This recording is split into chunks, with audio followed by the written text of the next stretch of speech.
Hello, everyone, and welcome back to the latest edition of the Jacob Elyachar Podcast. I'm your host, Jacob Elyachar, the chief content producer and writer of jakestake.com, a pop culture entertainment news website. I am so thrilled because today's guest is a singer, dancer, and choreographer. As of this recording, he has over 29,000 Facebook fans, 116,000 Instagram followers, and not to mention 718,000 TikTok followers. And also he is celebrating his 10th anniversary on YouTube this year. And so far his videos have accumulated over 3.8 million views as of this recording. So please help me welcome Frankie Zulferino. Thank you so much, Jacob. Thanks for having me. Appreciate it. And thank you for the big intro. You're so welcome, Frankie. And thank you so much for taking time out of your schedule to talk with me today. I really appreciate it. No, of course. Alrighty, guys. So for those of you who don't know, Frankie and I corresponded 2 years ago on jakes-jake.com. You can read that interview after this podcast. So Frankie, it's been almost 2 years since we last corresponded. So what have you been up to since the last time we spoke? Oh my goodness, so much. Well, rearranging my life because, the world is just changing so much and entertainment is changing so much. And you have to really keep up with really staying relevant, and I'm not a person, like, I hate saying following the trends because I am a kind of person that's a believer in, like, you have to be your own trend and be you know what I mean, and sell yourself. But at the same, in the same sense, we do live in a world where, numbers they are important, and especially for my career, and, they situate, what will happen next for me, and you know what I mean, and how I will get the next deal, or how I can come into, booking something. And that's really important to what I do if I want to get to the point, in my career that I dream to be. And so, the last 2 years have just been a lot of refocusing on my brand and, how I can sell it to a new demographic, and how I can continue to build a brand, but still, stay relevant, but still stay true to myself. And I think that's been what I focused the most on is, how do I stay relevant, and how do I, fit in with the trends, but still be unique and genuine and sell who I really am as an artist without losing that. And so, I've really spent the past, especially year, really focusing on that during the pandemic. And I've had a lot of growth from that, and I've seen a lot of success. And so, yeah, it's crazy though, because what people don't realize, it really is a full-time job. I wish that, for me personally, I wish that music was the way it was. Like, you were a singer and your main focus was, creating great music and performing and being a great artist. And, the truth of the matter is now that is definitely more minimal because, social media is so massive. So I have to make sure that all of my pages are running daily and content is coming out to people, consecutively. And I'm giving, all of my pages different content, you know what I mean? So that it attracts people to come to more things. And it is definitely a full-time job. And I feel personally it takes away from, the real art of music, but this is the world. So I totally agree. So as we're speaking, places are slowly going back up, especially in New York. So as the entertainment industry is slowly returning, what have you been doing to prepare? Because I know you're itching to return to live entertainment. Yeah, I love to perform. That's my favorite thing to do. I just did a surprise performance in Times Square. So that was really exciting. I had, I knew a bunch of my fans were going to be in the city, like promoting me and stuff. And so I set up a time. I was like, be at, 1515 Broadway at 7:45 p.m. And I showed up, and I had a guy come and set up speakers and a little mini stage, and I had some dancers come in with me, and we rocked out Times Square for 10 minutes. And it literally just reminded me of why I do what I do. Like, that feeling just, of performing live and being in front of people and singing and dancing. And I was like, oh my God, feels so incredible, because I've been stuck behind this, for a year, and, it's just not the same feeling. And so, I'm pray to God that I'll be, touring again soon, and, figuring out the next steps for that. Awesome. I'm so happy to hear that. I'm sorry I missed the performance. I don't know where I was during that time. But however, what I've been truly enjoying are your tribute music videos. You paid homage to Janet Jackson and Neo, but also, however, for me, your Paula Abdul video rocked. So can you please describe the creation process to these tribute videos from conception to release? So the reason I do a lot of the tribute videos, one is though they really are the artists that have inspired me. So it is genuine and I actually do enjoy doing it. But two, and again, this is not to down anybody else, but this is just for me as an artist. I love artists who are performers. Like that's what I attach to. I feel living in the world that we live in right now, it's very rare that you're going to see performance type of artists emerge, because being a performance artist is very difficult to go viral on the internet, because it does take a lot of money, it does take a lot of dancers, it does take a lot of, a team of people. It takes a big push. It just does, because it's a massive project that you're trying to, it only works if it's done the correct way, if that makes sense. A lot of people will say to me, like, get rid of the costumes or get rid of the dancers. I can't do a tribute to Paula Abdul without all of that, because it just wouldn't be the same, because that doesn't make any sense. And so, I love doing the tribute videos because I feel, for me as an artist, I want people to see me in that light. I want to be, an entertainer. I want, the whole package and the whole show. And that's where I want people to see me. So I do it really as for both reasons. One, I love to pay tribute to the artists who have inspired me. But two, I want the audience to watch me in the light that I want them to see me in, because in the big picture, that's the kind of performance I would want to do, like at the Grammys or something one day. And so what I do basically when I go into the tributes is I try to be realistic, because I don't have millions of dollars. And a lot of these tribute videos are done with the help of friends and family. Like all of my outfits and my costumes and my looks, like they're made by me, my sister, my friends. All the dancers in the video are primarily people that I know. I try to get locations that aren't crazy expensive. I try to do a lot of I try to do a lot of things that'll give the grand aspect, but not for the kind of money that it really cost. And so that's always the first part of it, is to be realistic, because of course, when you're paying tribute to like Janet Jackson, I want to do so much more, but I have to be realistic of what's still going to look amazing. And so my main focus is always the songs and the choreography. I want to pick, the records I feel are going to fit together in a 5-minute medley. I want to rearrange them to still make them feel the way that you loved them originally, but I want to put a little twist to them so that it, puts my little, stamp on it as well, and makes it unique for a new generation. And then from there, I kind of go into just working with, whether I'm working with a choreographer or I'm doing it myself, is, getting all the layout of the whole piece together. And then I'll work with another friend who like does band arrangements and have him do a live, version of it over the tracks that I've made. And I'm very specific. I work on every detail, from the music to the choreography to the looks to the locations, up until the color of lipstick that would be on, one of the dancers. I'm so specific with every detail of how I put it together. And so, and then when it's all over, I just pray it's going to be good and people are going to like it. I got to tell you one thing. All that consistency has paid off. I got to say, I'm so proud. When I was so surprised and happy that Paula, you include that not only that Paula saw it, but you included her message to you in that medley before the music video. So what did Paula's comments mean to you?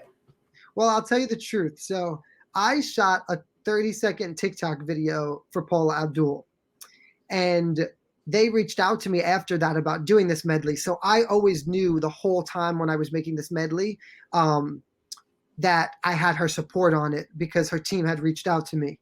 And so I really was concerned about making it amazing, because I'm like, okay, now I have to be on my shit. Like, this needs to be incredible.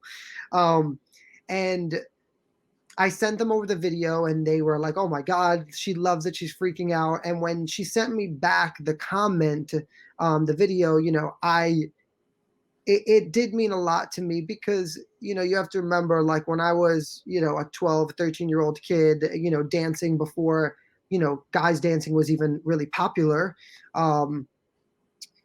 Paula Abdul was an artist that I looked up to and watched her videos and looked at her choreography. And I used to do like dance competitions when I was younger, and literally Cold Hearted Snake was one of the first dances I did. And so to be doing it, you know, 20 years later, 15 years later, and and for Paula Abdul and having her stamp on it it's crazy, right? Like when you look at it like that, my life feels like it came into full circle. And I just feel like I was a kid who had a dream, and I like that moment made me feel like, wow, like I've made it to a certain point. You know what I mean? Like Paula Abdul, at the end of the day, she's an icon and, a Grammy Award, winning artist. And, to have her say that she thought I was amazing and that my work was amazing, means the world to me, because she doesn't have to do that or have to say that. And also for my career, it is a blessing as well, because it makes other people look at your project in a different way. It just does. No matter how people say that, it does. So a music executive, if you tell them, well, Paula Abdul loves him and Janet Jackson reposted him, it makes them feel better about the project. It makes them feel more like, okay, I can go into this, or I could put money into this, because now I'm seeing like more things happening, and I'm seeing, like these big artists are even saying he's amazing. And, unfortunately, when you go into these meetings, my talent has always been the same. I always tell people that. The difference is that now people are recognizing it, and bigger people are recognizing it. And because of that, industry people are like, oh, now he's good. But 5 years ago, it was, what you're doing is crazy. And I don't know if he's good, because they don't even want to waste their time to look at the project. And so it for me and for my life, her words and what she did for me was, enormous. And I will forever be grateful for that. And I'm glad you said that, because the thing is, there's not a lot of really good performing dancers, choreographers, singers, performers from our generation. I can only think of on the top of my head from our generation specifically. The names are like Travis Wall, Mark Ballas, Derek Huff, and I'm going to put you in there as well, in the mix as well. Oh, thank you. And there's not a lot of people. I'm being honest, because all four of you are phenomenal at what you do. All four of you have brought the art, have represented our generation very well. When it comes to performance, when it comes to the dance world. And I forgot to mention Twitch. I have to add Twitch in there. Appreciate that. Thank you. All right. So you mentioned TikTok. So I want to talk to you about because you've gained a massive following on TikTok. So what are some of the best strategies that you use to gain that following? What I do a lot is I focus a lot on every once in a while, I'm like, okay, let me do something that's trending. So like if it's a trending song or a trending dance, like I'll just jump on it, because staying with the trends on the app is important. But what I do is, because I don't want people to look at me as a content creator or as an influencer or a TikTok star. A lot of people will say, like, even my managers will be like, they'll just throw it in there like TikTok star. And I'm like, not that there's anything wrong with that, but I want to be a real entertainer. I don't want people to look at me as an influencer. Not that there's anything wrong with that either. But I do feel there's a fine line. And so what I do for me is I'll post a lot of the stuff that's trending, and then I will post stuff that I actually like genuinely want to post, whether it does good or not. I'm still going to get people to see it. So whether it's going to go viral or not, I don't care about that. I care that when people go to my page and you start scrolling and looking, you can discover who I really am. So for every, dancing trend, I will post a video of me singing, or I'll post a music video, and, in the music video, I'll break it down and kind of explain things about it, or, say like, I shot this music video 6 months ago, and, like I'll put like a voice note over the video or something, just different things. And I always try to just include also two personal stories and, my battles and the things that I've overcome, and so that people can also connect with me more on a personal level as well. And so I try to mix up the content, and give a lot of people all the, the elements I want them to see of me. But I also, of course, try to be smart and, stay with what is hot and what is moving, because it is going to help my page move, and in return, get more people to see who I really am. So I always tell people, I never like to be a hypocrite, but I will do things to get people to my page in order for them to discover who I really am. Because unfortunately, It's my line that I always tell people, you don't have a voice if no one hears your voice. So I could be preaching to the world the most amazing thing, but if no one's hearing it, it doesn't mean anything. I need people to see it. I need people to hear it. And so I need them to get them there. And, and so sometimes I'll do things that I'm like, oh my God, I can't believe I'm posting this, but I will do it. I understand that eyes are necessary. And like, I understand what is the bar and like the line you have to say, okay, no, I'm not going to post that. All right, I'll post it. And like there are some stuff that I even regret. There's stuff that I even regret posting. So I know where you're coming from. I just feel like I'm at a point in my life where I'm so tired of seeing people working smarter than me. I'm like seeing their success go so much faster. And I know you're never supposed to compare yourself to other people or be jealous of other people, but listen, we're all human, of course. If anyone sits on here and says, oh, well, you're lying. How many times I'm scrolling and I'm like, how the fuck is this person doing this? And I'm not. Oh yeah. There are several podcasters. I'm not going to name that I'm friends with, and I'm not going to name names, but there are times I'm jealous of those people because of their interviews. It's human nature. I think that it's okay to like admit that, and get that off your chest, because it's part of life. Anyone who, comes across and they're like, oh, well, I'm so happy for this one. And I have like, okay, well, I don't think that anyone is that nice and perfect. And if you are, that's amazing. I would love to meet you. But I think that, I've noticed that, and again, like you're saying, I don't want to say names, but there are people, right, who have never sang a day in their life. Right? Like you've never sang a day in your life. You've never worked on your craft like I have. You haven't done it since you're 10 years old, right? But they built, a massive following, doing trends and silly things, whatever it is, right? And now you have 5 million people watching you, right? And you put out a song, and all of a sudden your song is on the Billboard charts and you're getting all this recognition, right? And now I know exactly who you're talking about. I've been working since I'm 12, right? And killing myself to be a great artist and working on my, vocals and working on my performances and working on, being what I thought it took to be an amazing artist, right?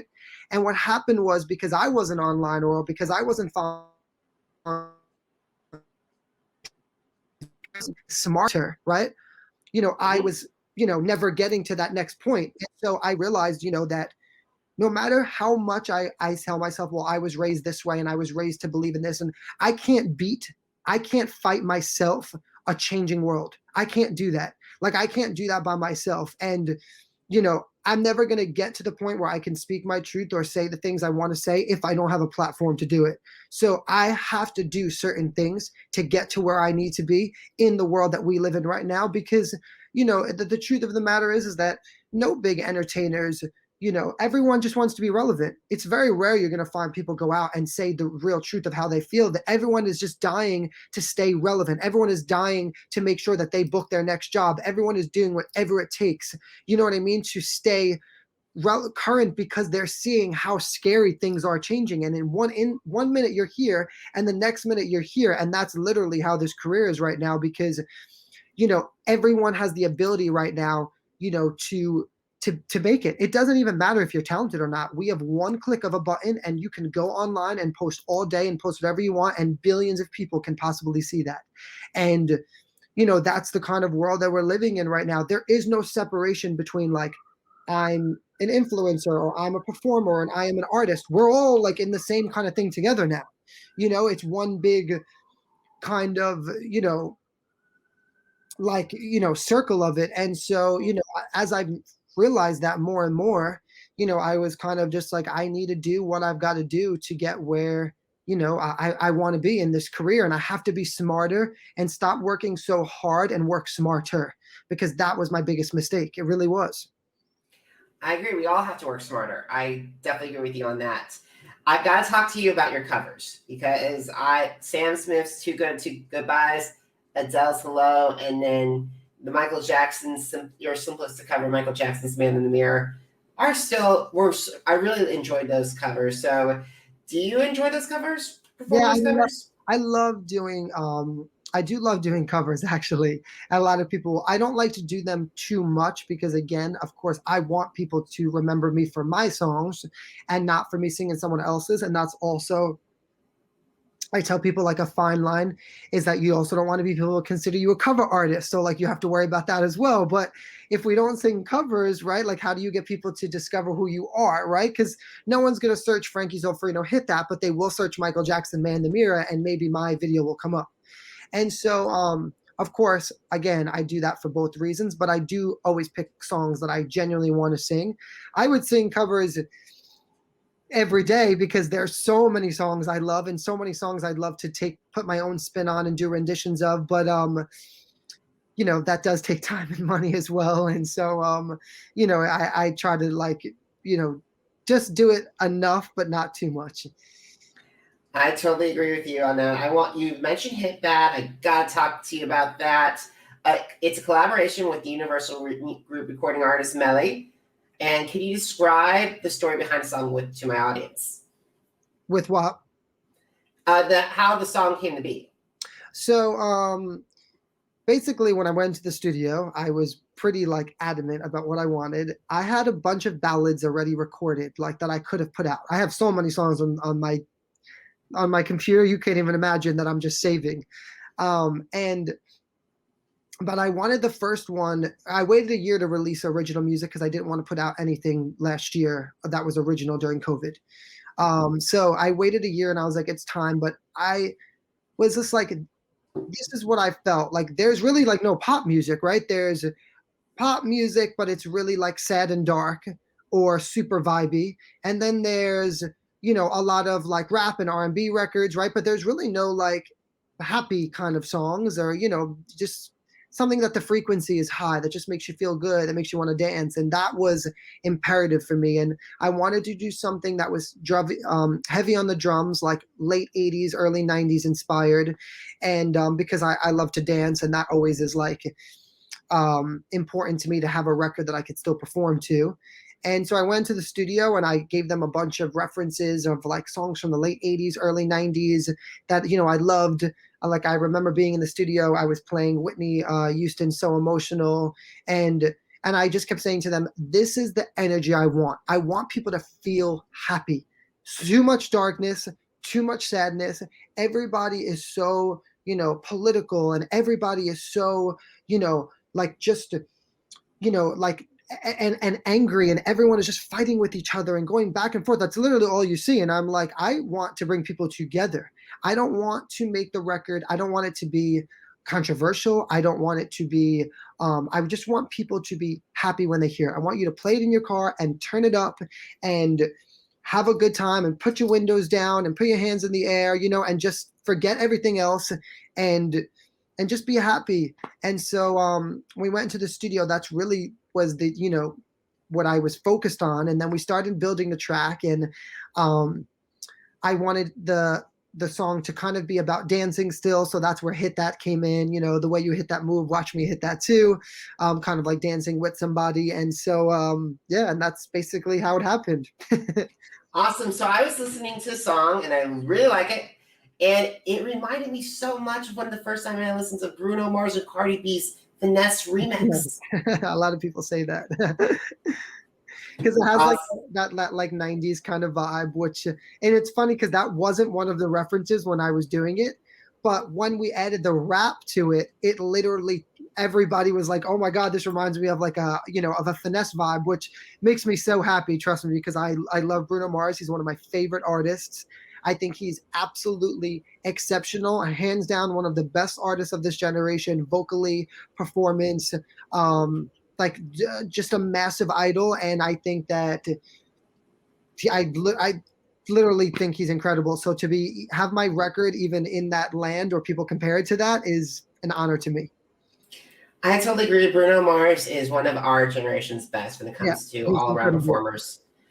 And it sounds like I think you and Bruno Mars would definitely do a great record together. Oh, I would lose my mind. Awesome. I would lose my mind. Awesome. So besides Bruno, who are the dream collaborators, other singers, other songwriters, and producers that you would like to work with in the future? And how would they enhance your sound? Oh my God, it's crazy. So many people. Janet Jackson for sure. That is like my top ultimate because I just would lose my mind. Janet Jackson. I would love to do something too with Jennifer Lopez. I want to do like a Latin type of record.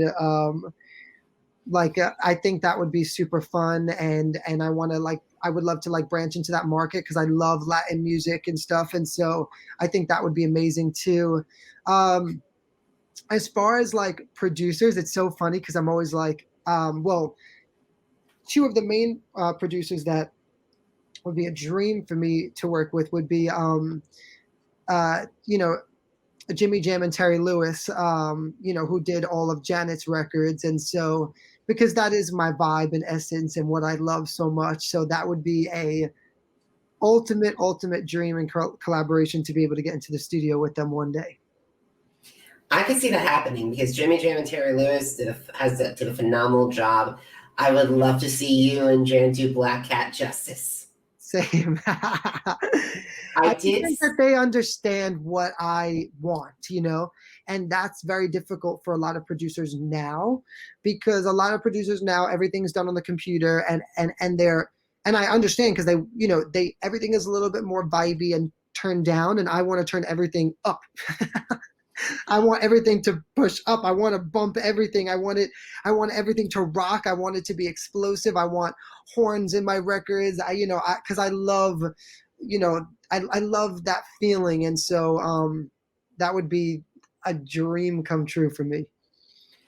Awesome. Okay, so we got to start winding down our conversation. So if you had any advice to performers who want to advance their career in the entertainment industry, what advice do you share with them? Focus on your fans.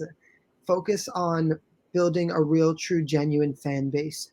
To me, that has been the key to my success.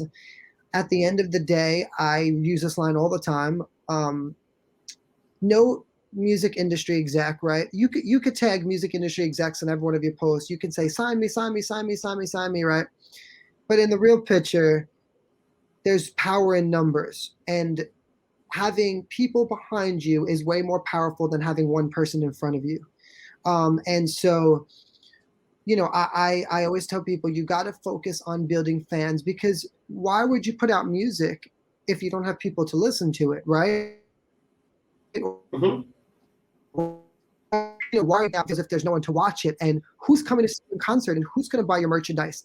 It's real people. Focus on them. Don't focus on trying to impress important people or celebrities or people that you think are going to change your life. Focus on the people that are going to really support you. Focus on the people that are going to be behind you, the whole way. And that, to me, has always been my number one concern. Everyone that knows me knows that.